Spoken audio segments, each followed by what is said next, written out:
Good morning everyone. Myself Jyoti. I'm from MBA department. Today we are going to discuss about corporate governance. First, before going to learn about the complete corporate governance, first we need to understand what is governance. Governance, the root of word governance is from gubernate. Gubernate is nothing but it's a form of government. It's ruling, which means to steer. Here, steer is nothing but a guide. So, corporate governance would mean to guide an organization in a desired direction. So, in what way the organization want to guide, want to maximize the profits? In what way the organization want to direct? It is called as a governance. The responsibility of guiding lies with the board of directors and the governing body.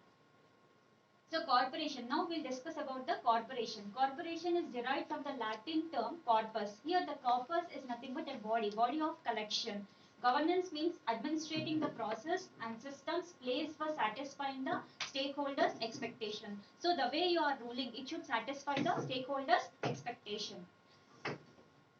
So when combined, corporate governance means when combined, the corporate governance means a set of systems, procedures, policies, and practices, standards put in a place by a corporate to ensure the relationship with various stakeholders to maintain a transparent and honest manner.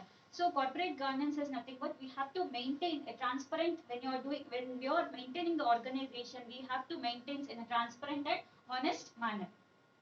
So the primary purpose of corporate leadership is to create wealth legally and ethically. So we have to get wealth legally and ethically. This translates to bringing a high level of satisfaction to five constituencies. So what are the five constituencies of corporate governance and corporate leadership are customers, employees, investors, vendors and the society at large. So now we'll see the various definitions of corporate governance. Corporate governance is concerned with the way corporate entities are governed as distinct from the way business within those companies are managed. Corporate governance addresses the issues. What are the issues faced by the board of directors, such as the interactions with the top management and relationship with owners and others interested in the face of the company. Here, the author Robert Lantricker, he gave a definition of corporate governance for the first time in his book in the year 1984. Corporate governance is about promoting corporate fairness, transparency and accountability. Transparency is nothing but openness.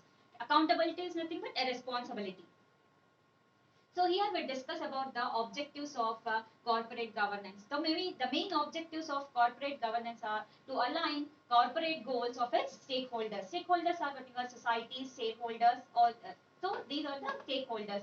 So corporate governance a way of life rather than a code. Code is nothing but behaving what is right and what is wrong. Corporate governance it is used to strengthen corporate functioning and discouraging the mismanagement. Here we have to encourage the functions of management, the planning, directing, the staffing, all the functions of management should be encouraged and we have to discourage the mismanagement. To achieve corporate goals by making investment in profitable investment outlets. We have to invest in the profitable outlets. And to specify the responsibility of the board of directors, here we are going to again what is the responsibility of board of directors and managers in order to ensure the good good corporate performance and fulfilling the long term strategy. The main goal of the corporate governance, the main aim of the organization is fulfilling the long term strategic goals of owners, taking care of the interest of the employees, maintaining excellent relationship with customers and suppliers. Here the two important things are we have to taking care of interest of the employees and also we have to maintain a good relationship with the customers and suppliers and proper compliance with all the applicable legal and regulatory requirements. So the importance of corporate governance. So it shapes the main importance of the corporate governance is it is going to shape the growth and future of the organization and it helps in raising the funds of and its capital markets. It links the company management with its financial reporting system and it also improves the efficiency and effectiveness of the enterprise and also the wealth of the economy and it improves the international image. It also improves the organization internationally and also it protects the image of the corporate sector and enables home companies the globally.